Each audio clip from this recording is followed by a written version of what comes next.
Now turn to section 2.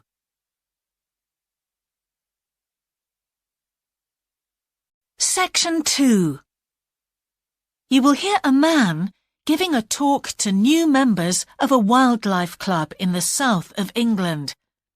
First, you have some time to look at questions 11 to 13.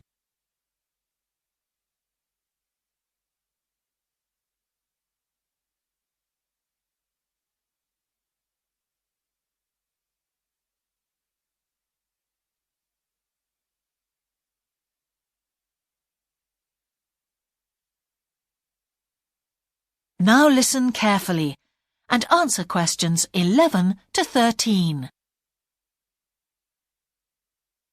Hello, I'm delighted to welcome you to our wildlife club and very pleased that you're interested in the countryside and the plants and creatures of this area. I think you'll be surprised at the variety we have here, even though we're not far from London. I'll start by telling you about some of the parks and open spaces nearby. One very pleasant place is Halland Common. This has been public land for hundreds of years, and what you'll find interesting is that the River Ouse, which flows into the sea 80 kilometres away, has its source in the common. There's an information board about the plants and animals you can see here, and, by the way, the common is accessible 24 hours a day.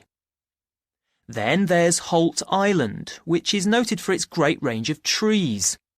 In the past, willows were grown here commercially for basket making, and this ancient craft has recently been reintroduced. The island is only open to the public from Friday to Sunday because it's quite small, and if there were people around every day, much of the wildlife would keep away. From there, it's just a short walk across the bridge to Longfield Country Park. Longfield has a modern replica of a farm from over 2,000 years ago. Children's activities are often arranged there, like bread making and face painting. The park is only open during daylight hours, so bear that in mind if you decide to go there. Before you hear the rest of the talk, you have some time to look at questions 14 to 20.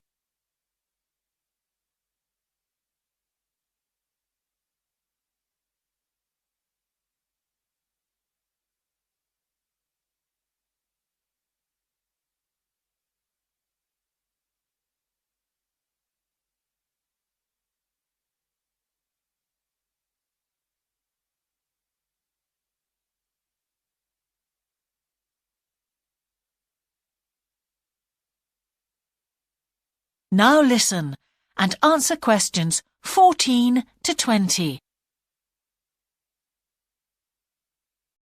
Longfield Park has a programme of activities throughout the year, and to give you a sample, this is what's happening in the next few days.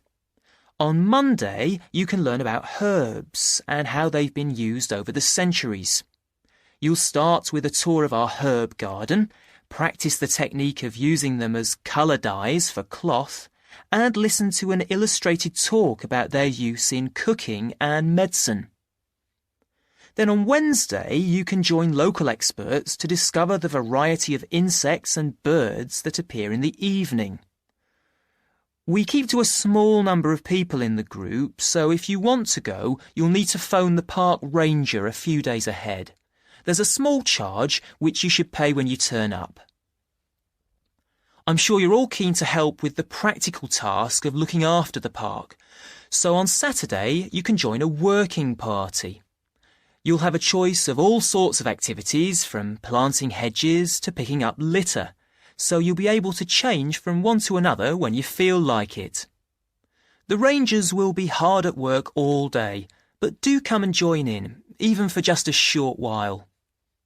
One thing, though, is to make sure you're wearing something that you don't mind getting dirty or torn. And finally, I'd like to tell you about our new wildlife area, Hinchingbrook Park, which will be opened to the public next month.